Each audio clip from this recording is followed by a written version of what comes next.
Reminds me of a video Andy McKay at the coaches convention, probably over a decade ago now, but he had this video of Tiger Woods, and he's like literally talking about how he's like, there's times I'm there, and this is like 2000 Tiger, like just in the zone, and like he's like, there's times I like address the ball, and I remember addressing the ball, and I like remember where I finished, and like I honestly don't even like remember the swing, like Yeah. because it's just like so programmed in him, and he's got such this mental capacity of like, I'm just hitting this.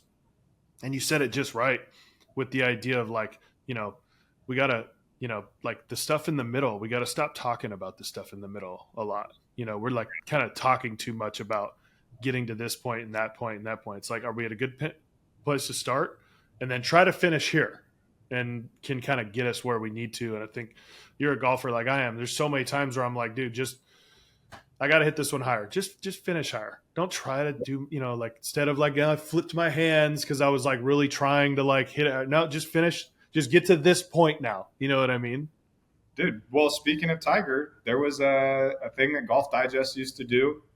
They'd get guys out on the range, they'd ask them a couple questions, challenge them with some different things or whatever. And, I'm sitting there, I'm watching every episode, like trying to figure out how to golf.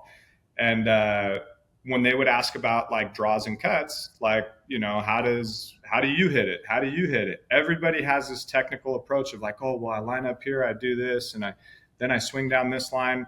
And Tiger eventually gets onto the show, and they said, what do you do to hit a draw? He's like, I finish lower.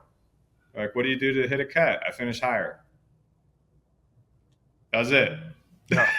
Like, I try to finish up here for this one. I try to finish here for this one. And was like, oh man, that makes a lot of sense. He's insane, dude. There's some of those like TaylorMade videos they did, where like it's like him and Rory and Jason Day, and they're like chipping, and Jason Day's like, what are you thinking about here? And he's like, I'm just feeling it in my hands. And Yeah. like, Jason Day's like, could you just talk like a normal golfer? Like, dude, come on, man. Like, he's just like upset, but it's like, he is the perfect example of, he changed the game in how he brought power to it, right? Like he's the first guy that was like, I'm going to swing as hard as I can. I'm going to hit it down there as far as I can. But yet he had the greatest feel of anybody who's ever played the game.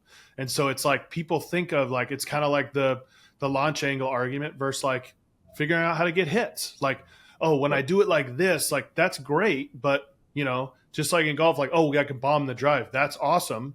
But like when you got 87 yards into the wind, and you got a back pin, like, do you have some feel for that? And Yeah. it's the same thing. It's like, oh, great. When you're perfect, you're bang, you hit this ball 400 feet. That's cool. What about the changeup?